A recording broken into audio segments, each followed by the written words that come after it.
निष्पक्ष निर्भीक जन क्रांति का पक्षधर एक सैलाब, बिना डरे जनता की हक की आवाज मेट्रो टुडे लाइव पर फॉलो एवं सब्सक्राइब करें। हम हैं आपकी असली आवाज मेट्रो टुडे लाइव। नमस्कार, मैं हूं सुची चंकविक। आप मेरे साथ देख रहे हैं मेट्रो टुडे लाइव, आज का बढ़ता हुआ चैनल है। हमारे साथ जो आज आए हुए हैं पैनलिस्ट हुए हैं एडवोकेट ब्रजेश जी, जयपुर के हाई कोर्ट के वकील है। ब्रजेश जी, आपका बहुत बहुत स्वागत है मेट्रो टुडे लाइव में। दूसरा हमारे साथ जुड़ी हुई है वंदना तिवारी जी। वंदना Tiwari ji national executive member है भाजपा महिला मोर्चा की और नेशनल स्पीकर ऑफ गौ गीता गंगा रक्षा मंच की है। वंदना तिवारी जी, आपका बहुत बहुत स्वागत है मेट्रो टुडे लाइव में। और दूसरा हमारे साथ जुड़े हुए कल्याण जी। कल्याण जी कांग्रेस से हैं, मंडल अध्यक्ष हैं जयपुर से। कल्याण जी, आपका बहुत बहुत स्वागत है मेट्रो टुडे लाइव में। थैंक यू सर, धन्यवाद सर। और जैसा कि आप सबको पता ही है कि आज जो है वन नेशन वन इलेक्शन जो है मोदी कैबिनेट में पास हो चुका है और अब वन नेशन वन इलेक्शन जो है ये 2029 से शुरू होने का आसार लग रहे हैं। अब इसको कैबिनेट के अंदर जाएगा, ये पास होगा। लेकिन देखिए बड़ी विडंबना क्या है कि इसको वन नेशन वन इलेक्शन को कांग्रेस ने ही शुरू किया था और आज कांग्रेस ही इसका विरोध कर रही है कि ऐसा नहीं होना चाहिए। मैं कांग्रेस के प्रवक्ता कल्याण जी से ही पूछना चाहता हूं, कल्याण जी, अगर वन नेशन वन इलेक्शन हो जाता है तो क्या प्रॉब्लम है कांग्रेस को? विस्तार में बताएं जरा। देखिए, प्रॉब्लम किसी को नहीं है, प्रॉब्लम पार्टी को होती है। कांग्रेस ने वन नेशन वन इलेक्शन का प्रपोजल दिया था जी, प्रपोजल उन्होंने विरोध किया था। तो और कांग्रेस ने तो बहुत सोच समझ के बाकायदा एंटी पार्टियों से या अपोजिशन पार्टी से बात करके फिर बाद में इसको प्रपोज करने की कोशिश करी थी, लेकिन उन्होंने नहीं होने दिया क्योंकि इसमें बहुत सारे कॉम्प्लिकेशंस हैं। अभी रिसेंटली हम देख रहे हैं कि अभी 2024 में 4-5 स्टेट में इलेक्शन हुए हैं। उसी स्टेट के इलेक्शनों में 2 महीने 3 महीने लगा दिए। तो 2 महीने, जब 4 स्टेट में 2 महीने लगते हैं तो आप देखिए कि हमारे यहाँ जो है 28 स्टेट और 9 केंद्र शासित प्रदेश है, तो उनमें कितना टाइम लगेगा, व्यवस्था कैसे होगी? तो ये जब तक सारी पार्टियां एक नहीं होती, एक दूसरे को सेटिस्फाई नहीं करते, तब तक ये होना बहुत संभव नहीं है। और कल्याण जी, मैं आपको बीच में रोकना चाहता हूँ। वन नेशन वन इलेक्शन का सीधा फंडा यह है कि टाइम बचेगा और जो आप लोग कहते हैं कि 5-5 साल हमें मिलते हैं, हम काम नहीं कर पाते हैं, वो भी आपको पूरा टाइम मिलेगा। 5 साल मन भर के काम करिए ताकि आपका कार्ड भी बढ़िया हो। बेसिक यही है वन नेशन वन इलेक्शन। पैसे की बचत, काम की बचत और वाहवाही की बचत भी होगी। जी बोलें। देखिए, ऐसा नहीं है जैसा आप सोच रहे हैं, उसमें बहुत सारे कॉम्प्लिकेशंस हैं और कुछ लीगल भी है उसमें। क्योंकि इसमें अभी जो हमारा संविधान है उसमें संशोधन करने की आवश्यकता है। जब तक उसमें संशोधन नहीं होगा और 3-4 आर्टिकल में संशोधन करने का, जब तक संशोधन नहीं होगा तब तक आप इसको लागू नहीं कर सकते। और ये जब तक लागू नहीं होगा तब तक एक तरह का जुमला है, क्योंकि इसको लागू करने के लिए संसद में जाएगा। अभी तो मोदी कैबिनेट में पास हुआ है, अभी ये संसद में जाएगा, दोनों संसदों में जाएगा, वहां से पास होना है और पास होने की पूरी उम्मीद है। देखिए, मैं यही कहना चाह रहा था कि कांग्रेस ने भी कोशिश करी थी, मगर कांग्रेस के टाइम पे ये क्वेश्चन को इन्होंने विरोध किया। अब ये जाएंगे तो कांग्रेस विरोध करेगी, क्योंकि कांग्रेस के टाइम पे इनको कमियां दिख रही थी, इनके टाइम पे कांग्रेस को कमियां दिखेगी। तो ये बहुत मुश्किल है और इसमें अब जो है वन नेशन वन इलेक्शन होना संभव नहीं है और इसके लिए बहुत आवश्यकता है, संशोधन की आवश्यकता है। संशोधन तो होगा ही, संशोधन के बाद ही बिल पास होगा, सारी फॉर्मेलिटीज होंगी। लेकिन जो 2014 में एक प्रधानमंत्री नरेंद्र मोदी जी अपना विजन लेके आए थे, उनका विजन कितना क्लियर था। 2014 से वो लगे हुए थे, आते ही उन्होंने वन नेशन वन इलेक्शन, इस बार उन्होंने लाल किले से भी ऐलान किया था वन नेशन वन इलेक्शन होना चाहिए। वंदना जी, आप क्या बोलेंगे इसके बारे में? वंदना तिवारी, मैं ये कहना चाहता हूँ, हाँ बोलिए बोलिए, आप बोलिए। 2014 से आज 2024 हो गई, लगभग 10 साल इन्होंने निकाल दिए। 10 साल से इनको याद नहीं आई। इससे पहले इनके पास में पूर्ण बहुमत था, 303 सीटें थी और पूर्ण बहुमत थे। जो काम 2 साल पहले ये कर सकते थे 2014-15 में, वो शायद अब संभव नहीं है, क्योंकि उस वक्त इनको विपक्ष से पूछने की आवश्यकता नहीं थी। विपक्ष इतना ठीक है कल्याण जी, ठीक है कल्याण जी, मैं आपका मैडम, दोबारा आऊंगा। वंदना तिवारी जी भी कुछ बोलना चाहती है, उनको बोल लेने दीजिए। बीजेपी के कद्दावर प्रवक्ता भी हैं, एक तरह से महिला मोर्चा की हैं। हाँ बोलिए वंदना जी, बोलिए। सर मैं पूछना चाहती हूँ कि कल्याण भाई साहब ये इस तरह के जो अभी इन्होंने तथ्य दिए, इन्होंने कुछ बातें कही, इन्होंने कहा कि अब ये तो वो बात हो गई सर कि जब बालक रूठता है ना, कोई छोटा बच्चा कोई रूठता है तो ठुनक जाता है। तो इनकी पार्टी के बालक है, बच्चा है छोटा जो ठुनक जाती है कि भाई हम लाए थे, आपने लागू नहीं किया, 12 वर्ष लग गए आपको लागू करने में। मतलब ये तो सोचने वाली बात है, बड़ी दयनीय स्थिति है। मतलब ये सोच देखिए सर कि जब हम लाए थे तो इन्होंने विरोध किया। भाई विरोध किसी न किसी कारण से किया गया होगा।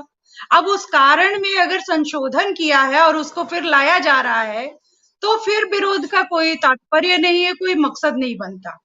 खैर, विरोधी पार्टियां हैं तो विरोध करेंगी, वो अपने मंसूबे जरूर साधेंगी, लेकिन ये बच्चा जो ठुनकता हुआ है ना कि 10 साल लग गए, 12 साल लग गए, भाई इतनी बड़ी बड़ी चीजें अभी भी अगर शुरू होता है तो क्या हम कट गए हैं लिंक से?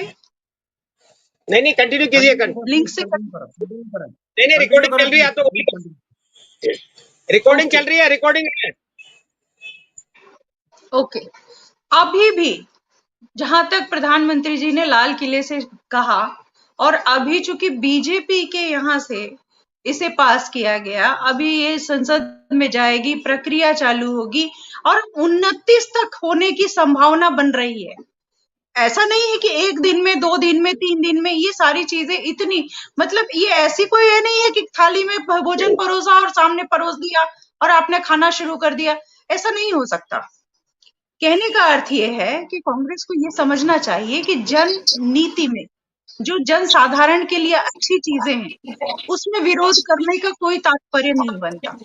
वन नेशन वन इलेक्शन यानी एक बार में चुनाव होना, ये देश की कितनी बड़ी संपत्ति को बचाएगा। आप सोचिए, जब भी हमारे यहाँ चुनाव होता है तो देश की संपत्ति का सबसे ज्यादा दुरुपयोग होता है और इसमें एक गुंडा राज भी बनता है सर।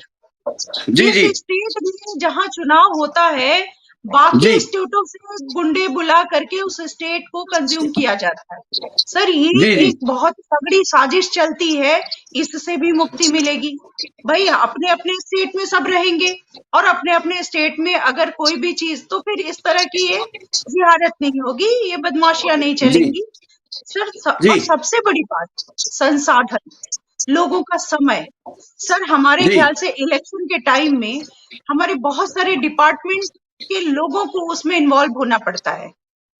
चुनाव समिति से लेकर चुनाव कराने तक की प्रक्रिया में, ऐसे में कितने ही जो ऑफिस है वो इसमें बदहाल हो जाते हैं सर, वैकेंसी लॉस हो जाती है, उस समय लोग कम रहते हैं, तो सरकारी जो गतिविधियां हैं, संस्थाएं हैं, वो सुचारू नहीं चल पाती। ये सोचना पहले ये सरकार का प्रथम कर्तव्य है। अगर मोदी जी ने इस चीज को, आप कांग्रेस ने ही लाया था, मोदी जी ने इस चीज की समीक्षा की, इसको सोचा और देश हित में इसको सही पाया, उसमें कुछ संशोधन किए, तब जाकर वो ला रहे हैं सर। इस नीति का विरोध कहीं नहीं होना चाहिए और जो विरोध कर रहा है, मैं तो कहूंगी कि वो बालक है, वो ठुनक रहा है, वो किसी न किसी परिस्थिति में माइंड मैच्योर नहीं है, क्योंकि मैच्योरिटी यही कहती है कि देश की अगर संपत्ति का हम विनाश होने से रोक के, देश के लोगों का, देश के संसाधनों का, देश की संस्था का विनाश होने से रोक रहे हैं, तो वो चीज देश हित के लिए अच्छी है और उसे करने में कोई कोताही नहीं बरतनी चाहिए। सर ये विपक्ष का भी मुद्दा है और इस मुद्दे पर विपक्ष को सामने से आना चाहिए सर। मुझे लगता है कि देश हित में विपक्ष को इस मुद्दे पर साथ आना चाहिए, क्योंकि जी जी राष्ट्र नीति पर जब बात होती है तो विपक्षता की कोई बात नहीं चलती। हम जी आपके जी विरोधी हो सकते हैं विचारों के, लेकिन राष्ट्रीय संसाधनों का अगर हम दुरुपयोग ना होने दें तो इसमें विरोधाभास का तो कोई मतलब ही नहीं बनता। सर बाकी हमारे जी एडवोकेट साहब इस पर जरूर कुछ ना कुछ अपनी राय नहीं, देंगे। वंदना जी एडवोकेट साहब का तो मैं बाद में लूंगा। शायद कांग्रेस के कुछ प्रवक्ता बोलना चाहते हैं, यानी जो मंडल अध्यक्ष बैठे हैं वो उंगली उठा रहे थे। हाँ बोलिए बोलिए, आप बोलिए, कल्याण जी देखिए, बोलिए। ये अच्छी बात है कि ये ला रहे हैं वन नेशन वन इलेक्शन। तो ये जो अभी ला रहे हैं, उस वक्त क्या कमी थी तो ये विरोध कर रहे थे। अगर देश हित में इनको सोचना होता है और देश हित की बातें करते हैं, तो जो कांग्रेस ला रही थी उस वक्त इनको क्या तकलीफ थी? क्या उस वक्त क्या देश का नुकसान हो रहा था? तो ये चीजें क्या है कि प्रोपेगेंडा है, एक कमी जुमला है, लोगों को एक गुमराह करने वाली स्थिति है। क्योंकि अभी भी इन्होंने अपोजिशन पार्टी से किसी से सलाह नहीं करी है, उन्होंने सिर्फ एक जुमला दे दिया, वन नेशन वन इलेक्शन। जैसा कि अभी 2047 का विजन दे रखा है, 2047 में भी बहुत टाइम है और आपने लोगों को झुंझुना पकड़ा दिया, बजाते रहो बजाते रहो। तो ये चीजें नहीं चलने वाली है।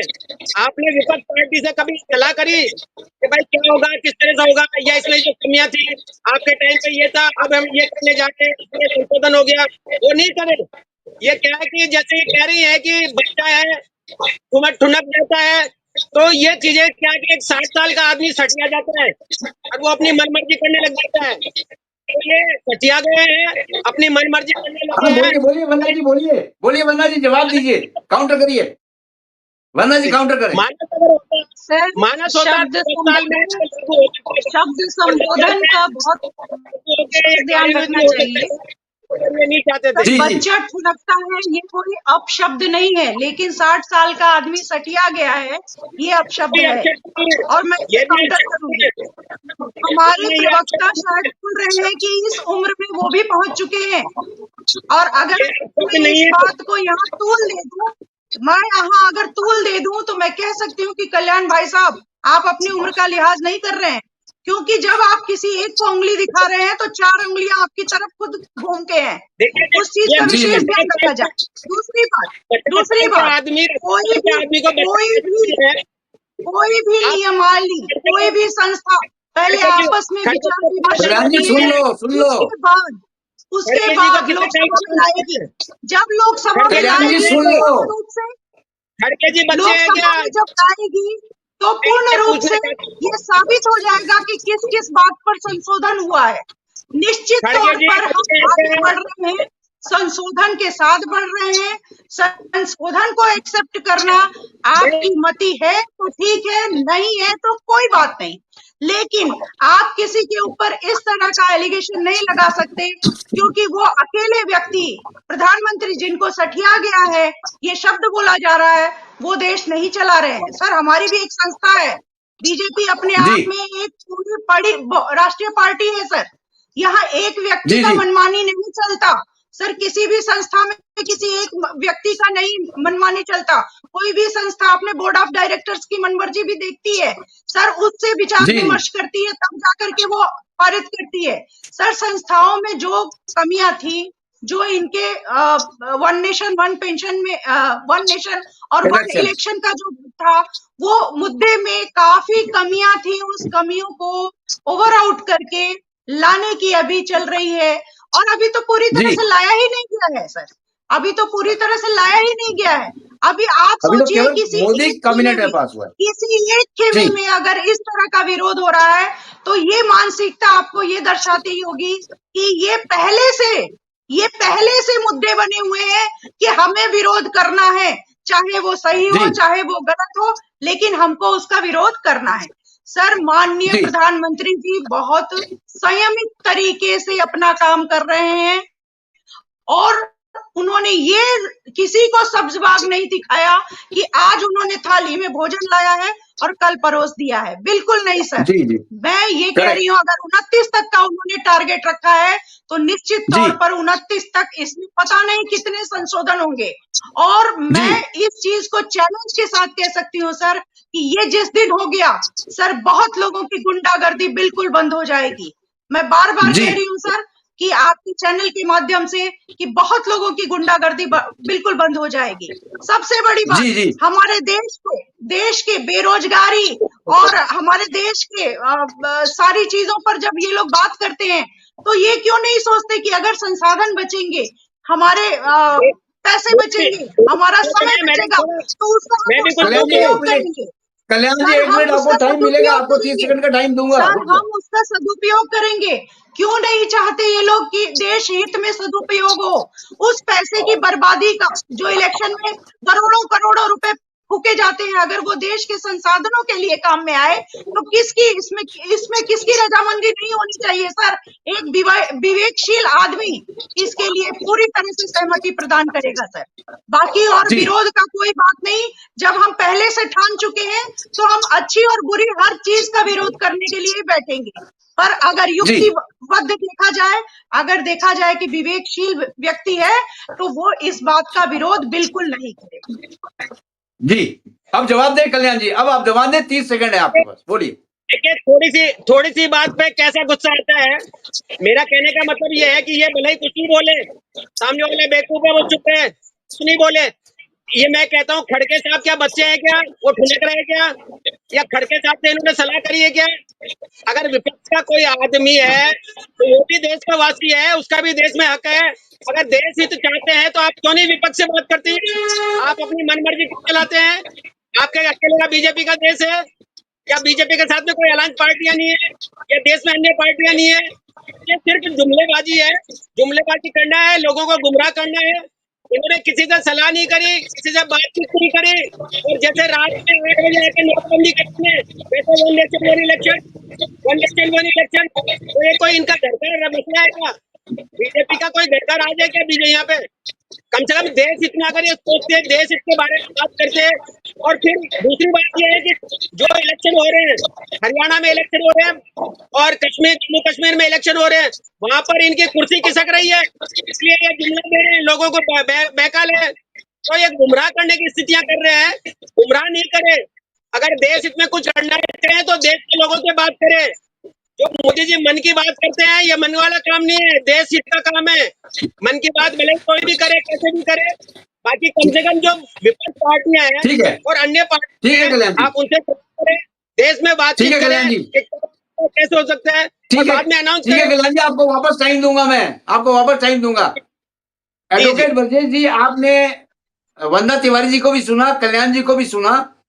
मैं आपसे ये पूछना चाहता हूं, क्या वन इलेक्शन और वन नेशन का जो इन्होंने नारा दिया है, और वो सार्थक है नारा, और वो होने जा रहा है 2029 से लागू होगा, तो इसमें आप बताएं कि क्या ये हमारे भारतवर्ष के लिए ये वन नेशन वन इलेक्शन का नारा ये जो है सही है या गलत है?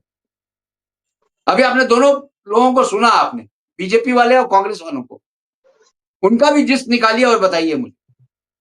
बहुत बहुत धन्यवाद आपका और दोनों स्कॉलर्स का कुछ ज्यादा धन्यवाद, ताकि इन्होंने कुछ और भी सोचा था और भी लिखा हुआ है जी।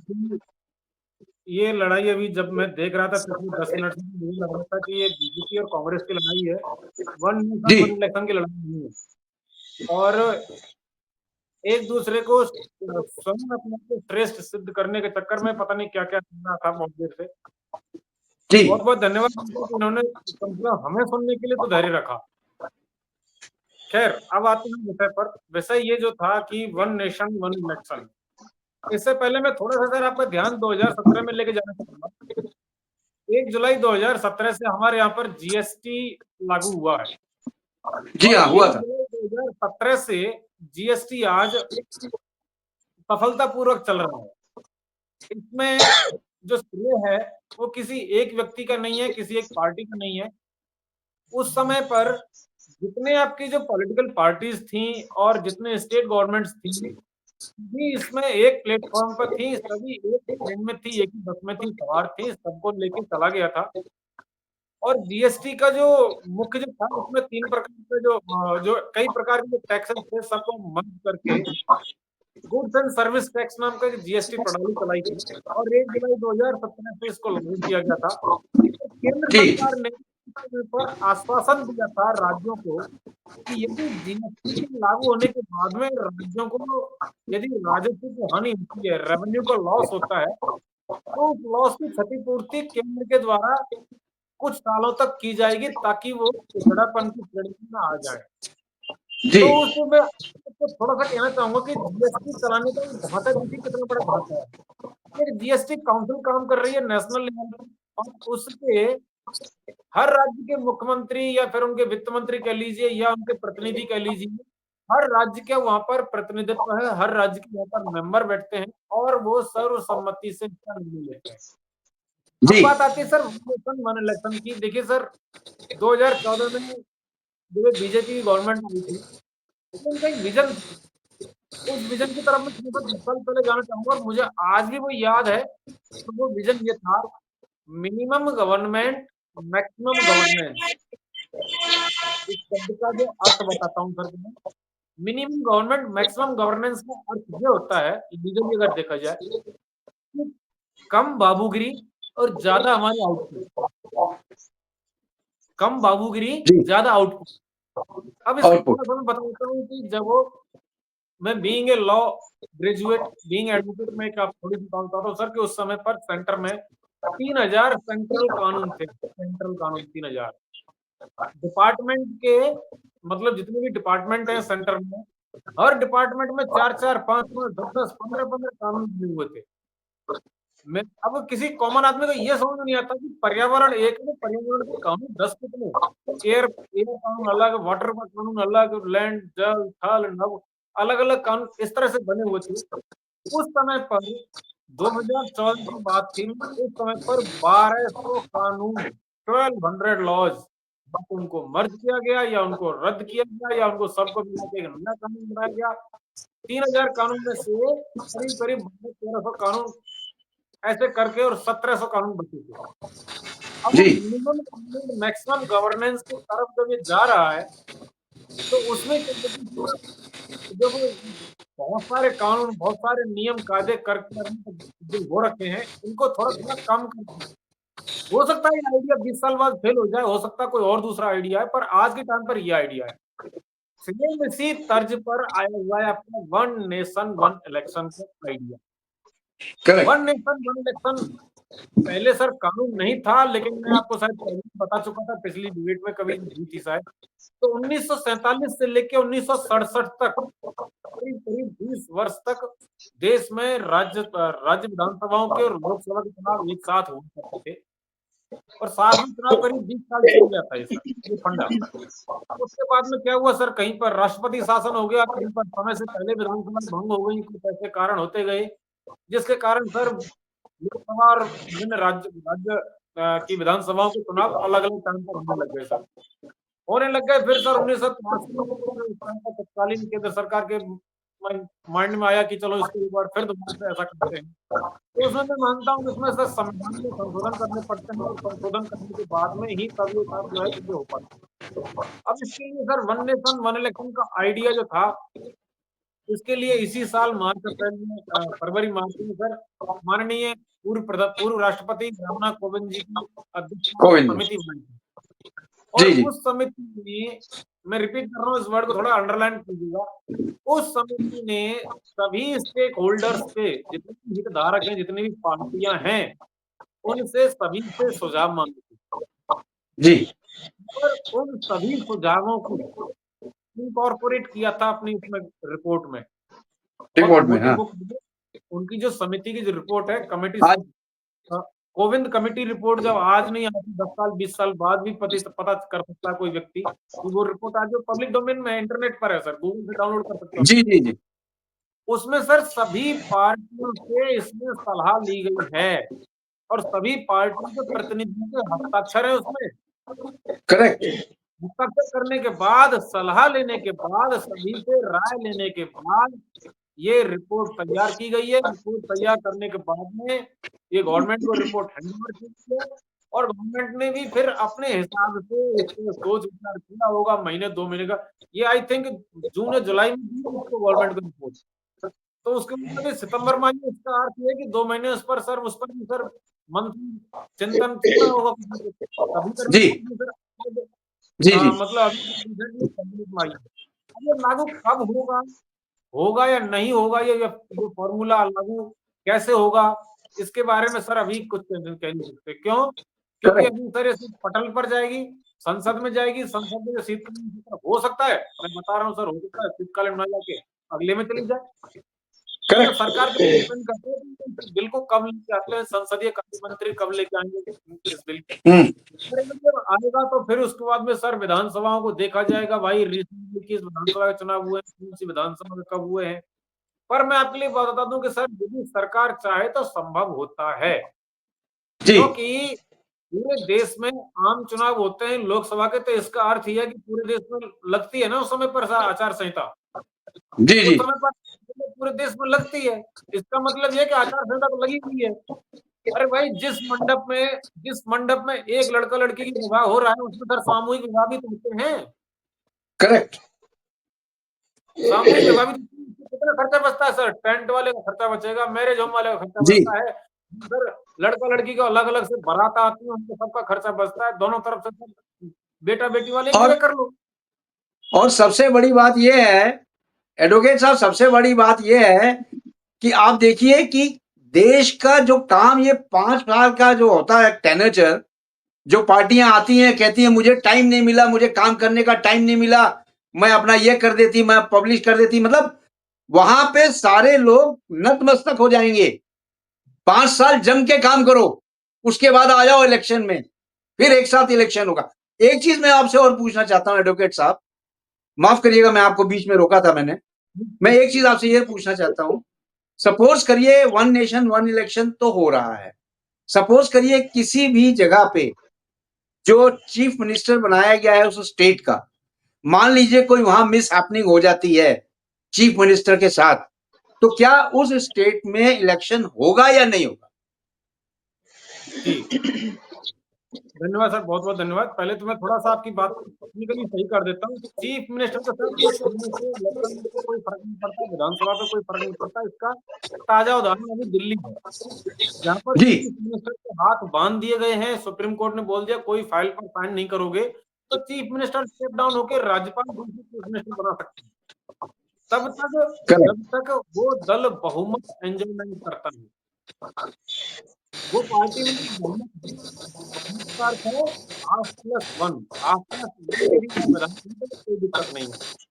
अब मैं जी आपको बताता हूँ पूछना चाह रहे थे, आप ये पूछना चाह रहे थे कि यदि वो कोई स्टेट में यदि टाइम से पहले विधानसभा भंग हो जाती तो क्या होगा?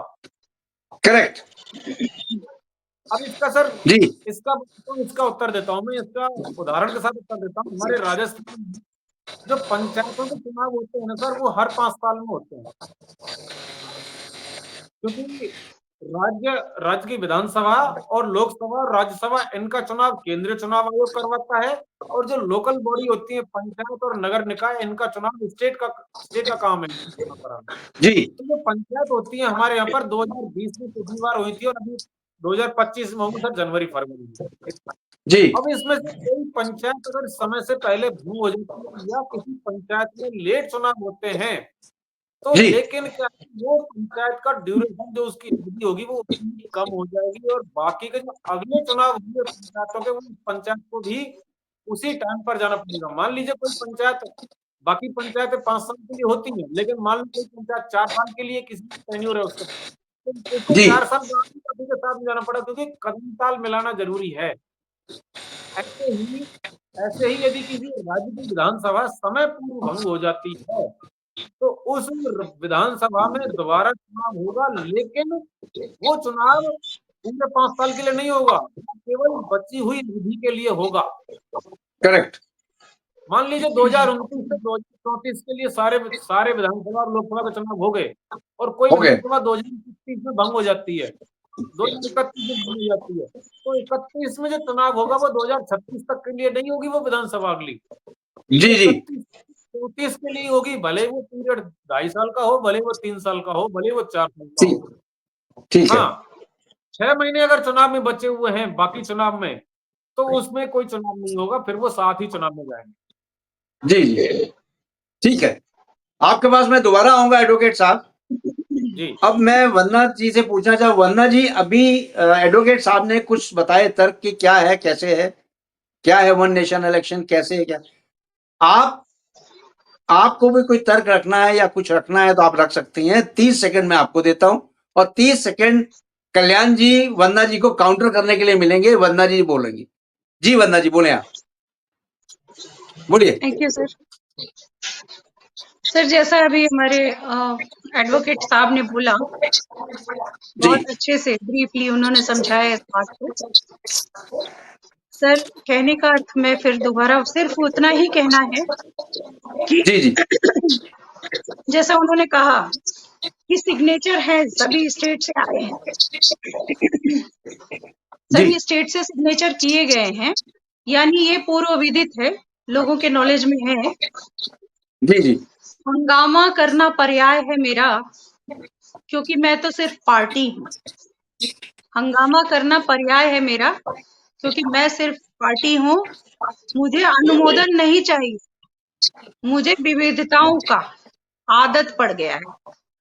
सर ये कहने का अर्थ ये है कि मेरे पास चाहे प्रैक्टिकली कोई मुद्दा हो ना हो, लेकिन अगर मैंने विचार अपने बना लिए कि मुझे इनसे विरोध करना है, तो उनकी हर बात का विरोध ही मुझे करना पड़ेगा।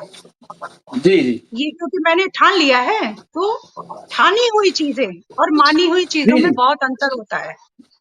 करेक्ट। जब सरकार चलती है ना सर, तो ठानी हुई जी चीजों से नहीं चलती है। आप जी विरोध करें, लेकिन मुद्दों पर करें, तर्क से करें। अगर आपको लगता है अगर आपको लगता है कि सिर्फ विरोध अगर होगा और हमारा काम नहीं होगा, जैसे कि आदत है लोगों की, संसद से वॉकआउट कर लेना, राज्यसभा से वॉकआउट कर लेना, विधानसभा से वॉकआउट कर लेना, मतलब मुद्दों पर कोई टॉपिक हो, कहते हैं हमसे सलाह नहीं लिया गया, और जब मुद्दे आते हैं तो ये लोग भाग खड़े होते हैं। तो जी भागे ना, उसका जमकर मुकाबला करें, वहीं बैठकर जमकर मुकाबला करें। उसको कहा जाता है कि आप एक दूसरे के विचारों के साथ प्रतिस्पर्धा कर सहमत, रहे हैं। आप करेक्ट, भाग जाएंगे पीठ दिखा करके, तो आप देश की प्रगति को रोक रहे हैं, आप देश का बिल्कुल भला सही नहीं है, कर रहे। सही कह मुद्दे रहे हैं कुछ आप। भी हो सकते हैं सर, मैं ये नहीं कहती कि बीजेपी पार्टी हर मुद्दे सही लेके आएगी, पर विरोध करने का एक तरीका होता है सर। सदन जी छोड़ जी देना विरोध नहीं होता, और पहले करेक्ट, से मन बना लेना ये भी कोई विरोध का कारण नहीं हो सकता। आप सही करें, आप गलत करें, तो दोनों में मुझे देखना पड़ेगा कि आपके गलत का मैं विरोध करूंगी, आपके सही का विरोध नहीं होता। ये तर्क संगत है सर। जी सर मंसूबे अगर यही है, मैं तो तमाम डिबेट देख रही हूँ, मंसूबे यही है कि वो एक धरातल पर कहावत है ना कि मैंने किया तो सब कुछ सही, आप करो तो फिर मैंने उंगलियां उठा दी। तो वो कहने का अर्थ है कि भाई मोदी जी कैसे अच्छे अच्छे काम कर जा रहे हैं, ये विरोध तो होगा ना सर। भाई इतने सालों से किसी ने कुछ नहीं किया, अगर अब कोई करने जा रहा है तो विरोध तो होगा ना सर कि क्यों अच्छे काम कर रहे हैं। सारा क्रेडिट ले लेंगे, सारे इतिहास पे हम जम के बैठे थे, अब अगले इतिहास में ये घुस के बैठ जाएंगे, तो प्रॉब्लम तो होगी सर, प्रॉब्लम तो होगी। जी सर संसद या संस्था किसी के विरोध करने से ना हुई है ना होगी, ये बात करेक्ट, जान ले कि जो तर्क संगत होगा, जो न्याय संगत होगा और जो देश हित में होगा, उसको जी बिल्कुल लाया जाएगा और पुरजोर से लाया जाएगा। जी जी जी कल्याण जी काउंटर करें, वंदना मैम तो बोल गई और आपको देखिए, इतना भी पता चल गया वंदना मैम जी एक कवित्री भी हैं, उन्होंने कविता वही के रूप में भी काफी कुछ बोल गए, वो भी आप समझ गए बधाई होंगे। हो, अच्छा है, प्रोग्रेस कर रहे हैं, हमारी तरफ से शुभकामनाएं हैं। बाकी मैं ये कहना चाहता हूँ कि जो चीज कल तक बुरी थी आज अच्छी कैसे हो गई, ये तो लोगों को जी बताना पड़ेगा ना, क्योंकि 2017 से 2024 तक इनकी गवर्नमेंट थी, इनके पास में बहुमत था, और इन्होंने जो चाहा वो किया। 160 सांसदों को धक्के देके बाहर निकाल दिए और जो मन मर्जी में आया वो किया और जैसे चाहे वैसे इन्होंने बिल पास किए। अब वो पोजीशन नहीं है, ये कम से कम आपको मुंगेरी लाल के सपने सपने जो होते हैं उनको देखना छोड़ दे और देश हित में काम करे। देश को बताए कि हम ये पोजीशन है, ये करना चाह रहे हैं, इस तरह का है। क्योंकि जो चीज कल तक बुरी थी वो आज अच्छी कैसे हो गई?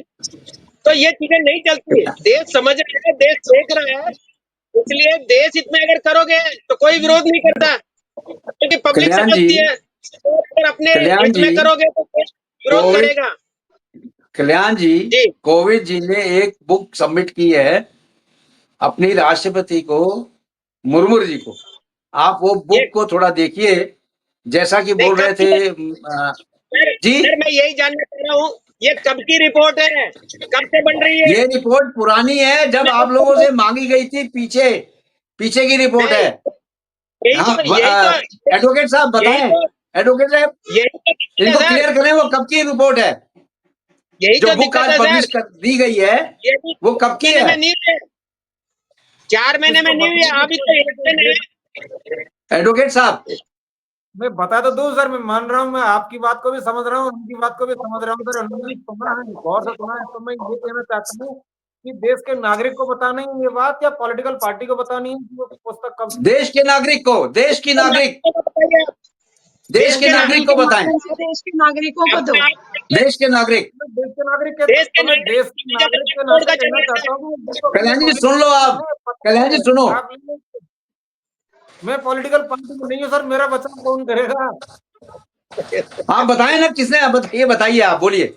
सर मैंने अभी बताया था ना सर, फरवरी में, इसी फरवरी में 2024 में समिति बनी है, इसी फरवरी जी 2024 में बनी है सर, और उसने अपनी रिपोर्ट अभी दी है सरकार को, तो 6 महीने हुए जी सर। और दूसरा, किसी बिल को, किसी कानून को आने में और लागू होने में उस डिपेंड करता है वो कानून कितना जटिल है, कानून को पालना कराने में कितनी जटिलता आएगी इस पर डिपेंड करता है, इसका पालन करेक्ट, कराने में समय लगता है।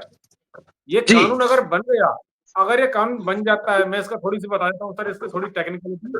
जब ये कानून अगर बन जाता है, बनने के बाद में सिर्फ ये सभी उसको चुनाव आयोग को भी दिया जाएगा, चुनाव आयोग को भी तो समय चाहिए कुछ अपना होमवर्क जाएगा करने के जाएगा लिए। जाएगा, हाँ जी, जी भाई जी लॉजिस्टिक काम करने के लिए अपने उसके बाद में अपने चुनाव आयोग भी अपने रूल बनाएगा, रूल बनाने के लिए उसको आगे से टाइम चाहिए।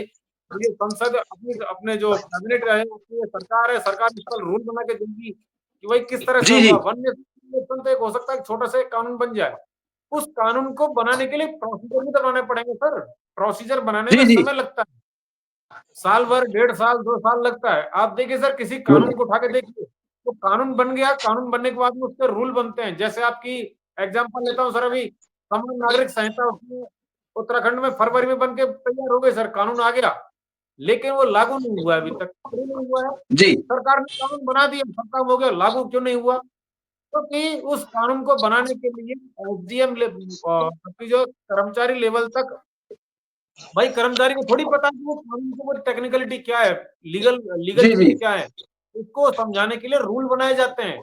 और वो रूल या तो विधानसभा या संसद बनाती है बाद में। रूल बनाने के बाद फिर और सरलीकरण किया जाता है, उनको और सरल बनाया जाता है आदेश के तौर पर। वो छोटे छोटे आदेश वगैरह होते हैं सर, उनको बनाए जाते हैं, वो विभाग के अपने होते हैं। तो इसलिए जी कानून बनने में और लागू होने में समय लगता है। जी कल्याण जी बताएं।